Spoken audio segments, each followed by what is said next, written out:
think about the most successful person in your industry or school. What separates you from them? In this episode, I'm here to tell you that the difference is probably not natural talent.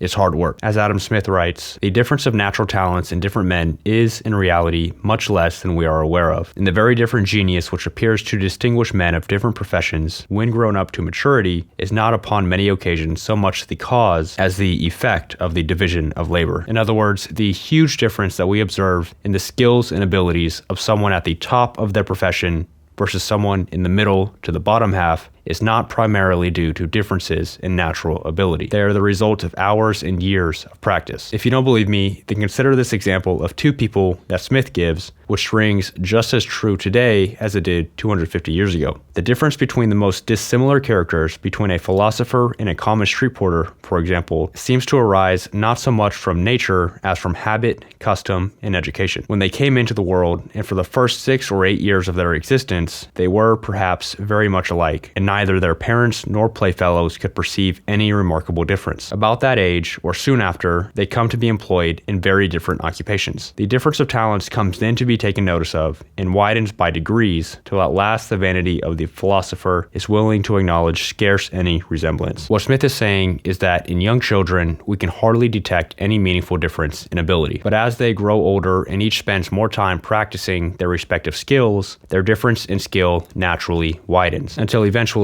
as in Smith's example, one is brilliant and at the top of their field, and the other remains a common street worker. The lesson that stands out to me, which I firmly believe, is that most ability is built, not born. The differences in skills we observe between people are usually the result of practice, not extraordinary natural gifts that some have and others lack. And I'm not saying that there are no natural differences. Clearly, we're all unique, and some have advantages that others don't possess. But Smith's point, which I agree with, is that the difference between someone at the top of their profession and someone at the bottom can primarily be attributed to time spent practicing, not natural ability. And this means that someone who is not at the top, but who would like to get to the top, should not be discouraged by feeling they lack natural ability, and instead need to understand that they just need to practice. And that's my takeaway from this episode. Instead of seeing experts as a different kind of person blessed with tremendous natural ability, Smith encourages us to see them simply as people who have spent more time practicing a particular calling and consequently have mastered that work. Therefore, if there's something that we want to become expert in,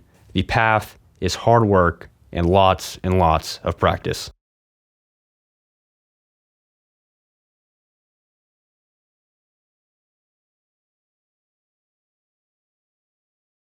Thanks so much for watching. If you're interested in learning more about philosophy and how the ideas from these ancient books still apply today, then subscribe to follow along, and I hope to see you in the next episode.